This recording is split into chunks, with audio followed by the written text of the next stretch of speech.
morning, everyone. Today is March 3rd, and in our devotional this morning, it says, no condemnation. Romans chapter 8, verse 1 and 2.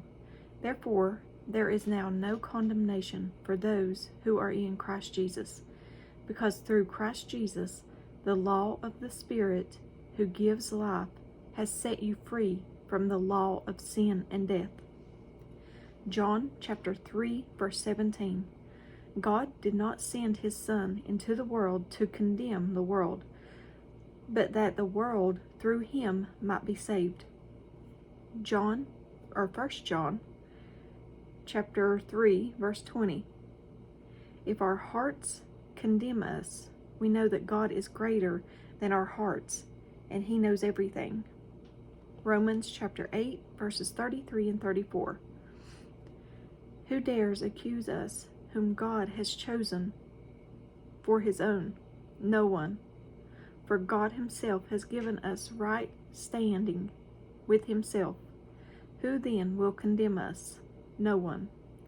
For Christ Jesus died for us and was raised to life for us, and he is sitting in the place of honor at God's right hand, pleading for us. Psalms chapter 34, verse 22. The Lord will rescue his servants. No one who takes refuge in him will be condemned.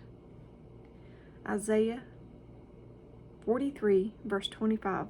I, even I, am he who blots out your transgressions for my own sake, and I will not remember your sins. And at the bottom it says, the only one who has the right to judge is he who is without sin. Jesus could condemn you, but God's grace is much greater than the debt that you have. So he invites you to give him everything.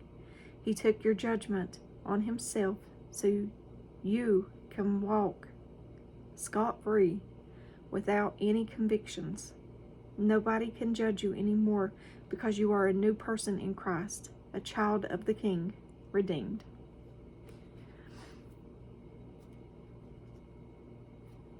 I like these devotionals.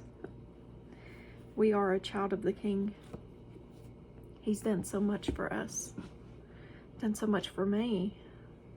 I don't want to get emotional on you this morning, but he's done so much for us, so much for us. But there is no condemnation now that we're in him. So don't let the devil get you down. Don't let the devil bring up your past, because he will. Anytime your past is brought up and the things that you've done, it's not from God. It's usually the devil trying to condemn you, trying to say you're not worthy, but you are worthy. You are a child of the King. Never forget that, okay? I love you guys. As always, give me a thumbs up or a thumbs down. Like, share, and subscribe. Join me on the Disciple server. Link is in the description. And if I don't see you in the next video, I hope to see you in heaven. Bye, guys.